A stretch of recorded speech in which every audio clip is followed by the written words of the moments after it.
Reflections with theologian Father James Bacik, campus minister and assistant professor of philosophy at Bowling Green State University in Bowling Green, Ohio. It seems like a mother has that wonderful ability, at least at times, to give of herself, even though she doesn't get much in return. I guess we often think of motherly love in that way, as being generous and giving, even without a lot of response. Joining Father Bacik in today's Reflections is Joan Mayland, a graduate student at the University of Michigan.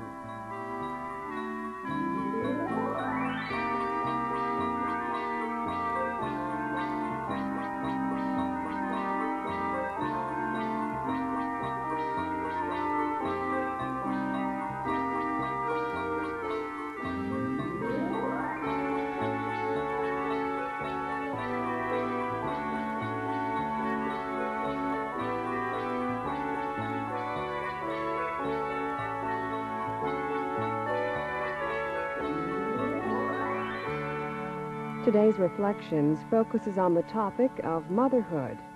Here's Father Bacik.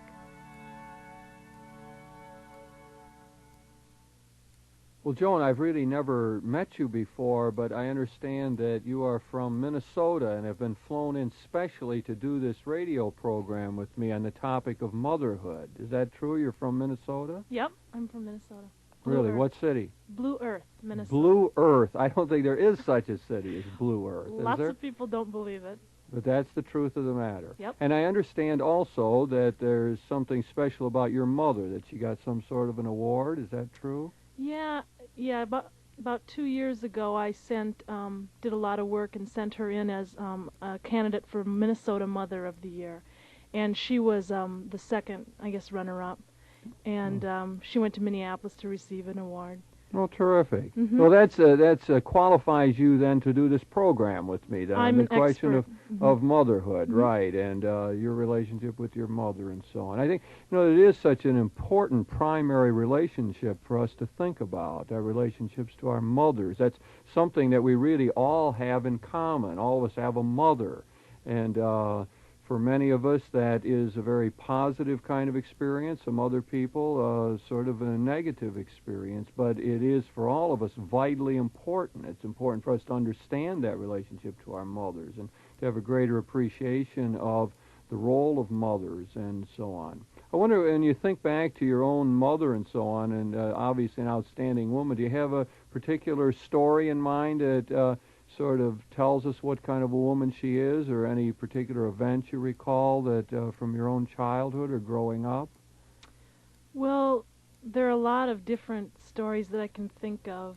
I guess the first one, when you asked me that, I guess the first one I think of is when I was a little girl. I was 5, and I had my eyes operated on, and I had to go to the hospital, and I was just little, and I was nervous about it. So when I went to the hospital, my mom went with me and stayed overnight with me the whole time, so it was just Mom and I for about 5 days. And because I had an eye operation, my eyes were covered, so I couldn't see anything, so she had to be my eyes for me. Mm-hmm. And I guess what can you talk about when you're 5 years old? But my mom was there all the time, and we spent a lot of time together, and that meant a lot to me. Mm-hmm. And that was only the beginning of 23 years of having a great mom. So the idea was one of presence. She Mm-hmm. was very present to you. She's always been there, mm-hmm. in mind and in body, I guess. And mm-hmm. even though I've left home now, she's still there and still wants to know what's going on in my life and is very much interested in it, worries about me, but that's what a mom is there to do, I guess. Yes, truly. I think that does bring out some of the important aspects of motherhood that we might try to zero in on a bit. And one of the whole idea of being that present person for us, the one who takes care of us when we really can't take care of ourselves, the one who is sort of there with a generous kind of love, even mm-hmm. though perhaps we're not responsive at times. I don't imagine when you were 5 years old you were all that responsive right. to her, and yet it seems like a mother has that wonderful ability, at least at times, to give of herself, even though she doesn't get much in return. I guess we often think of motherly love in that way, as being generous and giving, even without a lot of response. I often have the feeling that youngsters growing up sort of assume that they have their mother's approval and a love like that. I'm thinking of a fairly good family now, where things are running rather smoothly. That the youngster says, well, I've got that. It's assured. It's where we get what I call fundamental trust in life from our mothers that way, because they are present to us and take care of us. On the other hand, I think often we feel we have to win the approval of our fathers, that maybe they're not so present in those early years, and it's the figure who comes in and out of the home, and we have to prove ourselves to our fathers. But the mother is there caring for us whether we feel, we're particularly worthy or not. My family comes from a rural background. So my dad was a farmer, and my mom was there all the time. And since we have 6 kids, we needed a lot of care and protection. And my dad was out working a lot, and I don't feel bad about that at all, because he was there when we needed him. But it's true, I think we did have to prove ourselves to Dad more so than for Mom, I guess. Yes, a mother's love is assumed, I think, and again, we're talking about good relationships like that. I imagine as people are hearing you tell those stories that there's certain memories being started in people's heads. As they hear you tell a simple story like that, I will bet that many people are saying, oh yeah, I remember a time like that. Or I remember a time when my mother was protective of me, or showed sort of a generous love to me. Or some other people are hearing that and having quite an opposite reaction. That is, they're saying, my heavens, I never had anything like that. There's some people who are saying, geez, my mother died when I was little, or my mother wasn't that generous or kind to me, or she was the one who beat me or didn't take good care of me. And those people are really having a difficult time, I imagine, dealing with, Mother's Day, those special times, or talk about motherhood, because it brings up so many negative kinds of feelings for people. And I think we always have to remember that in talking about motherhood. For many people, it is an experience that really needs healing, that there's been damage there, and people are saying, well, I'm not loved, or I don't really trust life, I really can't let go. I'm not so sure whether people are really fair to me or not. Somehow the world seems unfair. All because that primary relationship was not worked out well, because one half of the partnership that raises the child didn't do the job well, or didn't know how to do it. And I think that we have to remember that. So some people, when they're hearing you talk, need their memories healed. There's some people dealing right now with the recent death of a mother, and they have to, try to get that in perspective and somehow, and talk of motherhood for them brings a lot of sadness into their minds and hearts now. So that needs to be kept in mind, I think. I think what you said about one half of the relationship is gone is important, because a mother is a mother, but the child has to do their part as well to make that relationship important. And as we grow up and change, and if we lose a parent, the definition of your mother will change, and you need to change with it, and you have to keep up with that all the time. And so even though you do lose a mother or have had negative feelings, you need to redefine what role she's playing and what role you're playing. Oh, that's a tremendous point. I really like that. We ought to stay with that for a while, because I find that to be very true, especially dealing with collegians, because I find the collegians are very often redoing the relationships with their parents. So as we accumulate more experience in life, perhaps we begin to see more a way of understanding our parents. We have to perhaps look at their faults in a different light. One of the things of growing up, I suppose, is when people find out that their parents aren't perfect. We have that image when we're growing up, especially in a good family, that our parents are really neat and with it, and really perfect individuals. And I suppose one of the things people have to do is to come to terms with that. So somewhere along the line you realize your mother isn't perfect, that she makes mistakes, that she's a human being. And I think that then comes the process of rethinking. I know I talk to some adolescent girls I know who will talk about hating their mothers.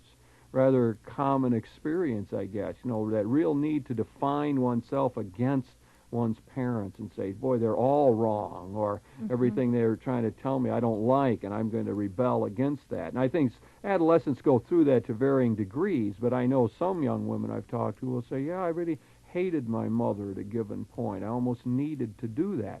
But then what seems important is that people move beyond that and move away from a dependent relationship into a relationship of friendship, as we might call it, or a real mutuality, where now the parent treats you as an adult. Now we're dealing with two adults. Not that it ever changes. She's always your mother. She remains your mother, and we owe so much gratitude for the gifts that the mother has given and the sacrifices she has made. But now it's adult to adult. I find myself talking to young people a lot of times where I have to say, look, you just have to move your parents to treat you as an adult. You have to act as an adult, and you almost have to demand that from them, because the parents' sort of tendency is to keep the youngster in a childhood state. And, you know, I have collegians who tell me, well, my mother still treats me like I'm 14 years old. And I often say, well, part of the answer to that is yourself.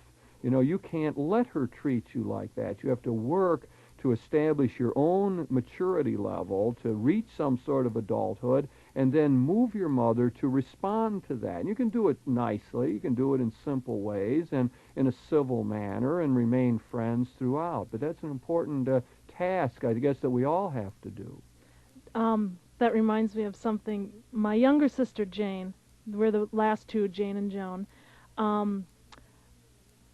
for a long time I felt like we were the last two. We weren't treated as adults. It was going to be a long time before we were, because we were just the end of the bunch, and I didn't think Mom or Dad wanted to give us up.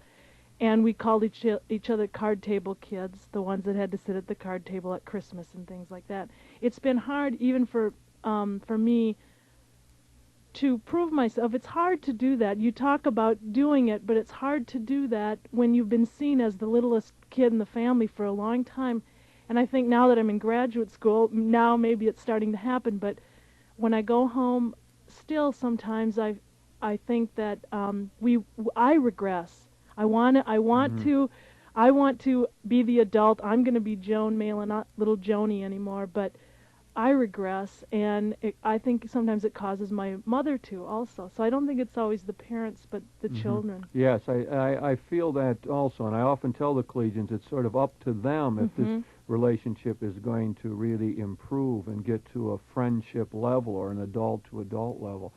I think the interesting thing about what you said, too, is that this relationship has to continuously be redone. Yes. Even as you move beyond adolescence and into adulthood yourself and get older, you still have to rethink that relationship periodically. I think there's many people who find themselves in their 40s and who think about their parents and will say, boy, my parents were a lot better than I thought, or they had a lot better ideas than I ever thought. I know as I've gone on in life, that has happened to me. I see a certain wisdom in my parents that perhaps I didn't see at one time in my life.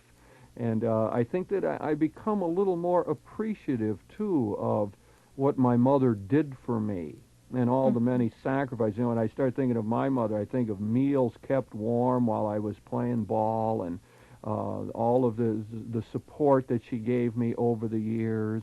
And a lot of the sacrifices come to my mind now. I guess I'm more inclined to see the tremendous generosity that was given to me, and how my mother put herself second very often, and the kids came first, and she did so much like that. And I know when I see my sister dealing with her kids these days, and the constant competitive nature of those kids, and how they make tugs upon her and pulls on her time and so on, I think to myself, boy, that is such a hard job. That is so difficult, the psychic energy that's needed to just keep going.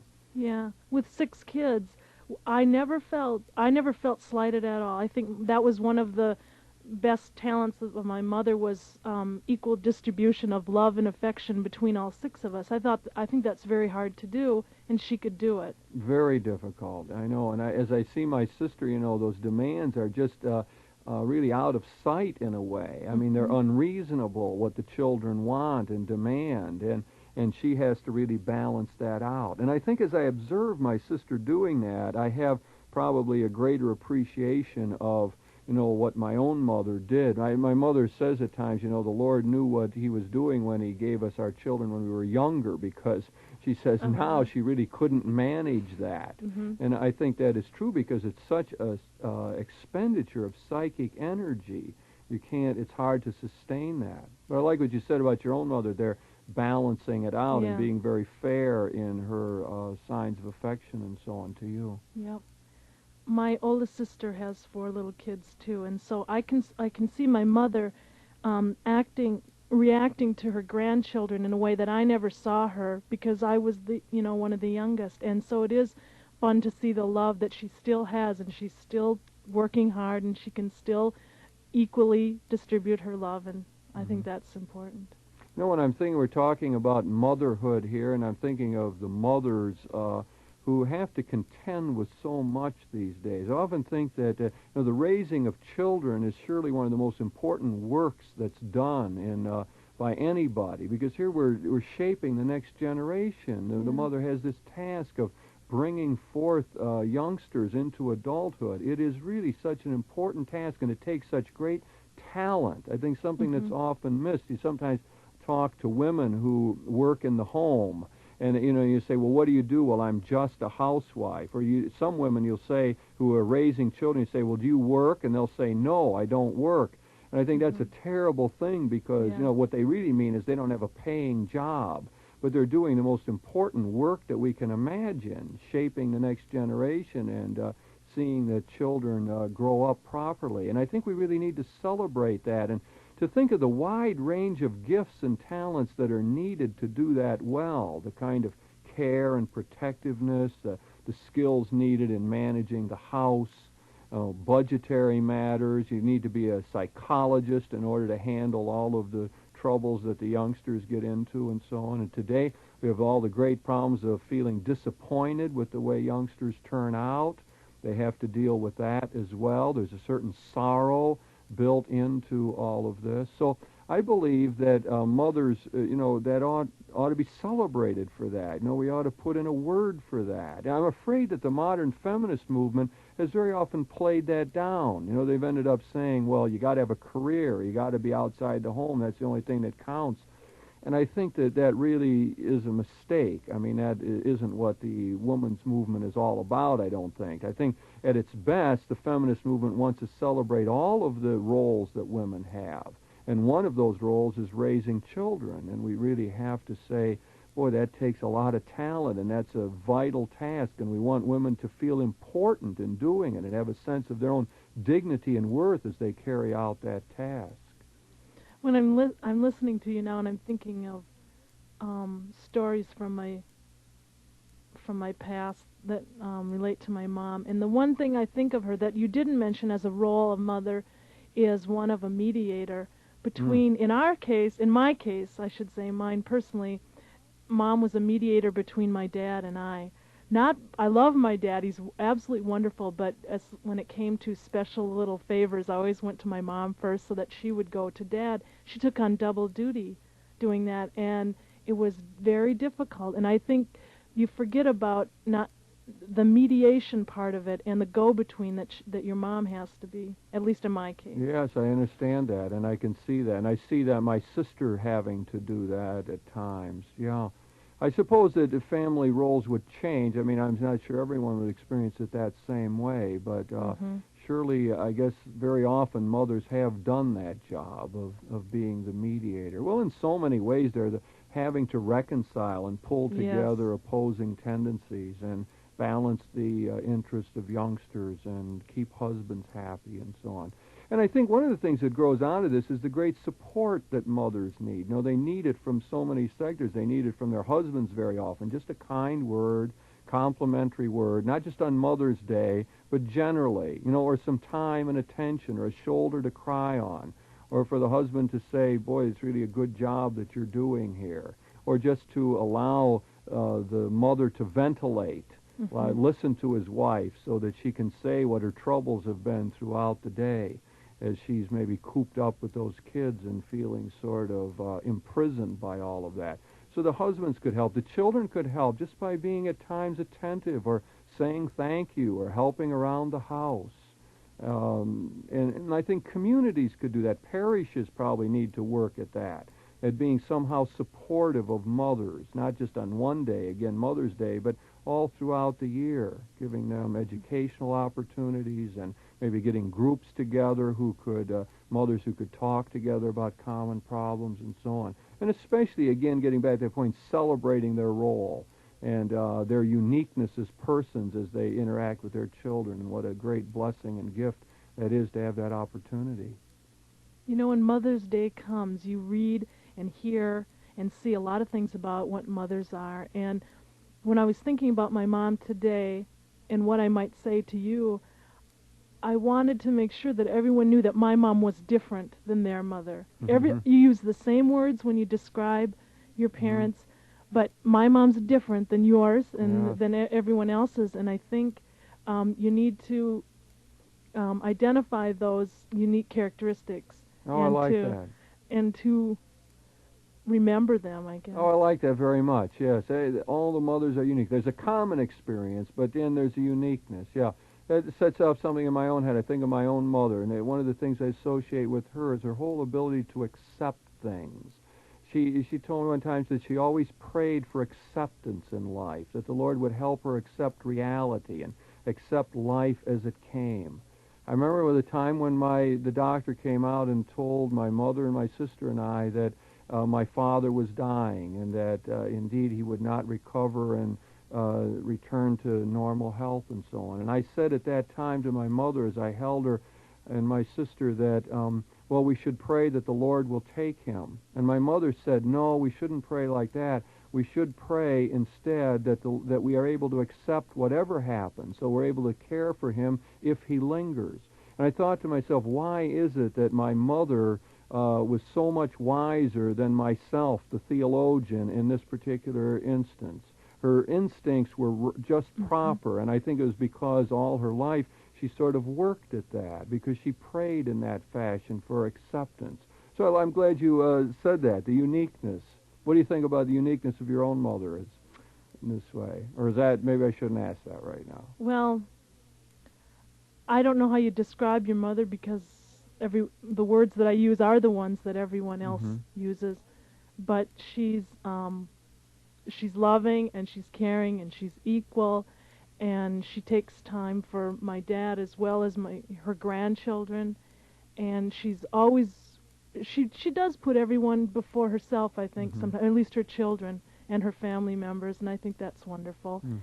And she's willing to help out any time, and she's always there. I don't even know what else to say. They're the same words that everyone uses, but she's different. The complex of experiences has its uniqueness for you. Yes. And I'm sure everyone listening to you say that has that same sense, that complex is in a particular way. You know, I think we don't want to lay too much on the mothers here. We're praising motherhood and all that, but we don't expect mothers to be super mothers, I don't think, or super women. We can't do that. They have their weaknesses and their faults, and I would hate to have any mother listening and say, well, I feel guilty now. That would be a terrible thing, because I think no matter who we are and what our situation, we have our strengths and weaknesses. And mothers blow it too. They get impatient, and they don't live up to their own ideals, and they have their bad days, and they are disappointed by things, and they probably would do some things differently if they had the chance. But I guess the hope is that mothers can be at ease with that and realize that that's okay, that they're flawed and they make mistakes, but that's okay. And I think if the youngsters and those around the mothers could sort of get that across to them, that's all right, you know. They are loved even though they are not perfect. That would be a good thing for them to feel and hear and be able to get a hold of. I was just excited when I got older so that I could help my mom when things went bad for her, because she took care of me for a long time before I ever was able to take care of her, even for one situation. And so I was happy when I got old enough that I could do that. Sure, that's because it becomes more of a friendship then, or a mutual relationship. You know, throughout all of this, I'm thinking that our mothers are so important in helping us to understand who God is for us. Recently, I was talking to a man who said that he had a very poor relationship with his father, And as a result, whenever he went to church and they talked about God as a father, he didn't know what to make of it. And he had a very poor image of God. And because of that, he sort of felt bad about himself and his whole life, had a negative outlook. And I asked him about his relationship with his mother, and he says, well, that was very good. She was warm and tender and loving, and it was fine. And I said, there's the key for you. What you've got to do is to use that relationship in order to improve your understanding of God. So God is like your mother, only more so. Mm-hmm. God is tender like your mother, but even more tender, even more loving, even more compassionate and protective. And that was his key, really, to see, his own understanding of God improved. And I think that this is a really important thing for people to realize, that there is a maternal side to God. There's a way in which God exercises tenderness over it. There's a lot of imagery in the Bible that speaks of God bringing life out of the waters and pulling people to himself in a loving and tender manner, to be the life-giving principle. And I think that all of that connects in well with this idea of motherhood that we're talking about. So there's some people who just simply have poor experience with their fathers, and their fathers can never be the model for them of what God is like, but their mothers could play that role. And that's why more and more these days we need to talk about the maternal side of God, because we need to make sure that God for us isn't just sort of a harsh judge or a terrible remote king or one who is sort of counting up pluses and minuses for us, but that God has this whole other side of tenderness and compassion, all the kind of things we associate really with the good mothers. You ever think of God as mother? Is that a foreign idea to you? You do sometimes? No. I think they work together very much. Aha. Well, that's good. Yeah. See, when you take a poll of 40 people like that, which I recently did, about 5 of them had that image of God as mother. But I think that that's very important. It complements all of our usual talk about God as our Father.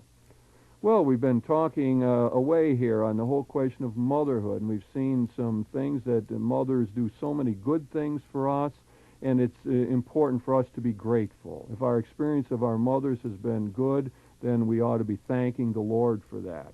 If the experience has been negative and harmful, we need to look for healing for that. We need to rethink it, see it in a new light. And especially, I suppose, we allow that experience of motherhood all around us to remind us of the good God, and the God who is really always exercising towards us a great maternal care.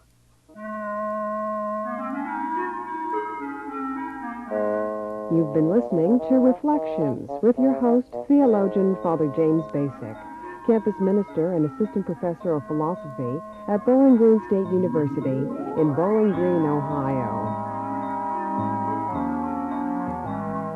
Joining Father Bacik in this discussion was Joan Mayland, a graduate student at the University of Michigan.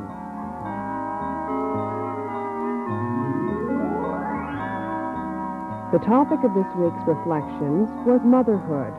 If you have any questions about today's program or any ideas for topics you'd like to hear discussed, please write to Reflections in care of WLQR, Toledo, Ohio, 43623.